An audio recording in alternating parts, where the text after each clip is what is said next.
Pretty easy, right? I mean, it's not that hard. He's a hedgehog, he goes fast and continues to petrify quality control worldwide. That's all well and good, yeah. It's not all good, it's pretty far from good, but what makes Sonic Sonic? Take Little Needle and Mouse out of the equation for a sec. Let's just present you with, let's say, Radical Highway. Removing your preordained knowledge, what atmospheric or architectural signifiers tell you that this is Sonic? What about Seaside Hill? Very tonally different, but it still feels like Sonic to so many people. Why? Planet Wisp, Spagonia, Sunset Heights, Hydro City, Hydrocity. All these places are incredibly diverse and successfully break several laws of physics in the process, yet they all have one thing in common. They feel like Sonic.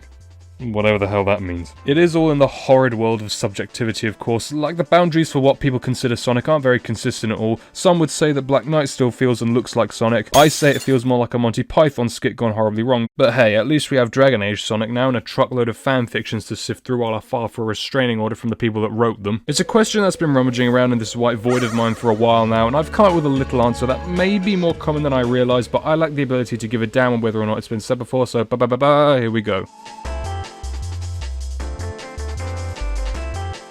Attention, this video is not made to shit on Frontiers' art style. Even though it has played a role in influencing the subject of this debate, this is just meant to be a short video stating some signifiers I've noticed in the media, so just stop getting your fingers ready to write an essay on the Frontiers footage for God's sake.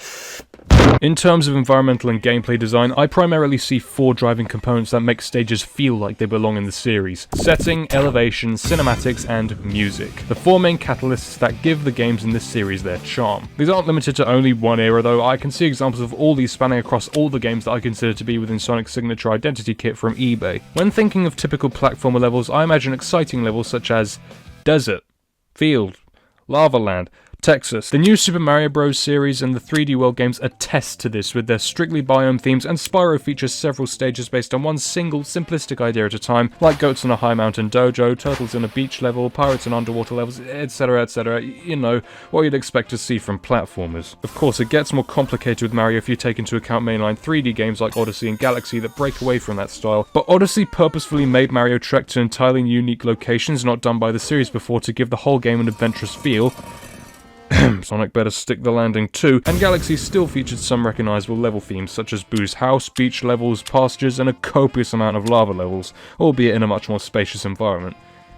Space joke, I'm a bloody genius. Sonic though, he does his levels a bit differently. To put it simply, Sonic is a much more urban platformer. Throughout most of the games, we've been seeing an assortment of casinos and highways and giant factories and destroyed environments due to bombs and badniks, which themselves are robots, an urban, more modern aesthetic. Sonic's signature levels mostly take place in or around city structures or in locations with metal girders and concrete floors. Radical Highway is one of the most well-designed city levels in the entire series, but I want to focus on its appearance. It's nighttime, so it's lit up by an assortment of streetlights and cat eyes on the road, and also the flying rockets and bombs being dropped from the sky. There's this strong colour palette of black, red and yellow, with the player always being surrounded by or on modern architecture. I mean, you're basically evading the police by skating down a massive highway and bridge in the dead of night. It's basically an average Wednesday night in eastern Florida. You can't get any more urban than that. The setting of the most recognisable levels happen within urban or industrial landmarks, or if in a biome theme, then there are also hints of past civilizations most of the time. Now, one component alone is not enough to define the style of the series in its entirety, and there are already several holes that can be carved out. The classic levels aren't all like this, and the definition of urban was already stretching it quite a bit already. What about jungle stages, space stages, the one that made me age 12 years? Well then, our second horseman of the style is elevation.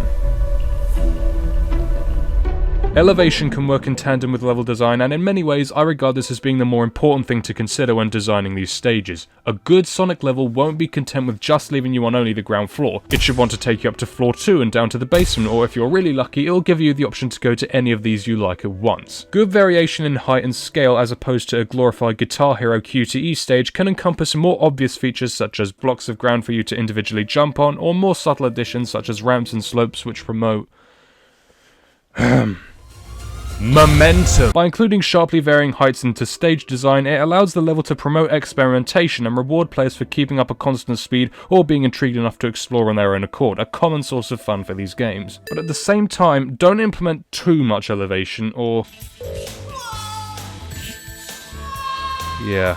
Moreover, on the multiple paths, there are ways to insert these passages and platforming opportunities into a level while still being engaging for your average player. Such examples include Green Hill, obviously, Mortar Canyon if Sonic didn't enable creative mode, and any of the 4 original levels in Mania, especially Studiopolis. Mania as a whole is a really great case study on how to space out action and platforming in a 2D platform environment, and Studiopolis, it's just really well made. In Act 2, if you take your time and carefully destroy every light source in sight as you travel upwards, you can access hidden special stages and bunkers worth of rings. The elevation isn't just to give the player vertigo, it's to give players willing to explore a challenge to be good enough to reach new heights and to reap the benefits of their curiosity. Even if a level isn't necessarily in an urban environment per se, having elevation in the level can be just as effective, as a certain appeal to Sonic as a platformer is when you can use your speed to access lesser travelled areas by flying off ramps like the classics, or change direction and travel down a different path on the fly with your fast reaction speed in the modern titles. Extending on this even further would be to have the background be elevated in some capacity as well, whether that be you surrounded by skyscrapers if it's in an urban setting, of course, or having overgrown tracks and dotted mountains above you while questioning if you went in the right direction. But if by some truly poor luck your level still doesn't feature either of these,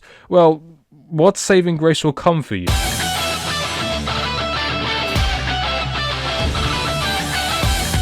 Ignoring the whole player freedom versus automated stunt civil war for a brief period, it's undeniable that for a good solid while now, we've seen a lot of cinematic set pieces and sequences since around the late 90s, whether it's being tailgated by an Audi driver or by scaling up the Luigi's Mansion clock tower. Sonic is about style. We all know this. He was designed to break the rules and do what everyone else wasn't at the time, and his cinematic qualities play a massive role in setting Sonic apart. I asked a question at the start of what makes Sonic feel like Sonic, and if you aren't a mindless undead, then you would have most likely thought of one of these games first. Even if it wasn't number 1 exactly, they will most definitely be up there as one of the earliest because they feature amazingly distinct cinematic features that over time have become iconic. In more recent entries like Lost World, the lack of cinematics in anything with any legitimate substance, I believe, played a part in why this was a decent game, but just a horrible Sonic game. It's also why in my eyes I still see oddball titles like Forces fit into the feeling of the franchise.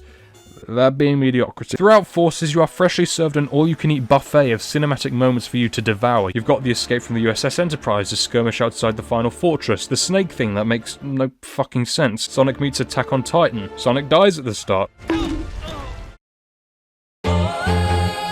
Shadow's a war criminal, Sonic's a war criminal, Sonic Civil War. Your very original OC nearly dies at several points either by head-on subway surface collision or by the power of random bullshit. Sonic Forces does its best to immerse the player into a war-torn world and is very much a game that focuses its attention in creating a cinematic experience, the likes of which we haven't really seen to the same extent in the series before. Of course, this buffet was full of food poisoning and ended way before midnight, but they tried. The problem, of course, you know what it is. This game played itself from the start. Focusing too much on having an overly cinematic experience can often be a detriment to gameplay, not even just limited to this game series in particular. Taking control away from the player in exchange for watching events happen on screen several times in the same stage ain't fun, which Forces loves to do. And when you are in control, well, the term boost to win really comes in handy as you wait for the results screen to pop up while getting arthritis in your thumb. Keeping cinematic quality in check while also giving a fair amount of control is paramount.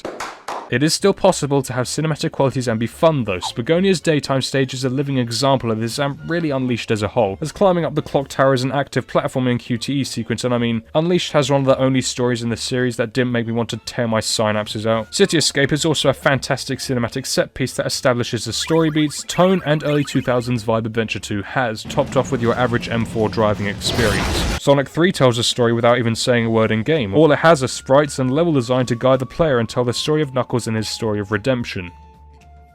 And it's still better than Lost World's story. C-Forces, it's not impossible, but Sonic, you're a gameplay-focused series. You're not Red Dead Redemption, not Last of Us, not Spec Ops The Line. A vast majority of people play Sonic for gameplay, not whether or not Infinite had a daughter or not. Add cinematic stuff, but don't let it consume the whole project, because, dear God.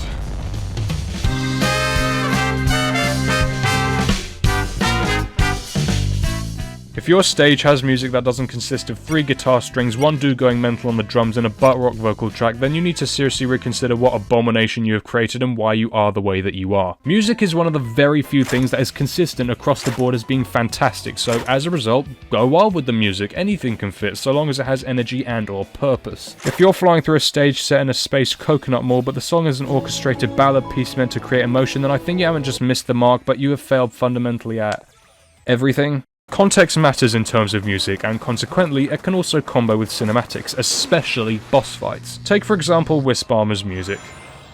Look happy, okay? At the end of Colors, Sonic shoves Tails into the only escape route, leaving him stuck in space with Eggman to duke it out with no real way to get out, even if he wins. Now, the composers could have just done a heavy rock track to feel like this big epic conclusion that plenty of other themes had done in the series before. What the composers actually did, however, was they looked at the rulebook, said, "Fuck it," and made one of my favourite boss themes in the entire series. It starts with this sporadic orchestra that feels completely hopeless as the severity of the circumstances are at a high. The strings come in and out, making the odds feel hopelessly stacked against you. Until they then say fuck it for a second time, resurrect the rulebook, and introduce an incredible orchestra rock hybrid piece of music that sounds too good for what the boss fight is actually like. Once you reach phase 2, you've gotten a few of the wisps out, the armor is starting to catch fire, so Reach for the Stars begins being played by the orchestra, but they also sneak in a background guitar and drums to finally wallop you in the face with one of the most powerful finale themes in the series. It's terrific.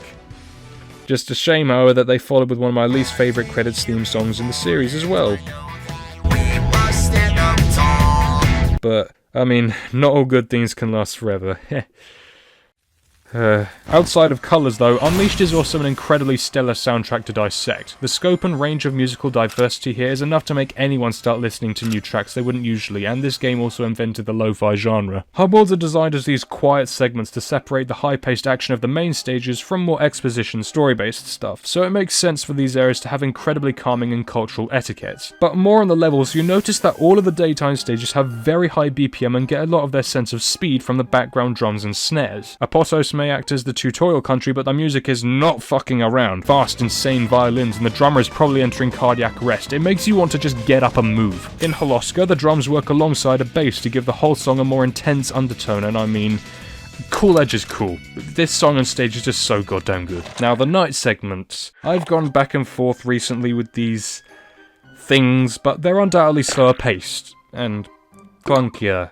And they drag on occasionally, but the slower pace is addressed in the music. Since you're skulking through the cities at sundown with no one around, the nighttime stage tracks, instead of being loud and energetic, are much more mysterious and quite often feature melodies that sound as if they're loitering themselves. Spagonia Night, Missouri Night, Empire City. You got energy in your stage? Music should have energy. Is it faster or slower? Adjust the music accordingly with varying levels of energy. That's what all video game music should do anyway, regardless. I really shouldn't have to say this. So now let's do a recap. If you want your stage to feel like Sonic, you should feature at least some of the following. The levels should take place in an urban or heavily industrialized environment. There should be sharp variations in the height, in the level design, and in the scenery. There should be some segments with more cinematic and climactic events, doesn't have to be automated, and the music should be representative of the energy while still having that cool edge to it.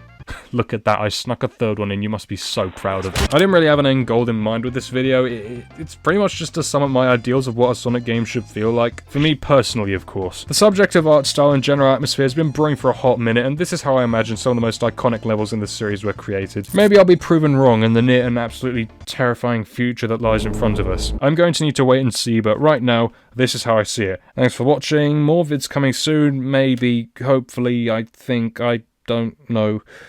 They'll be out when they're out. Take it or leave it, it's all I got.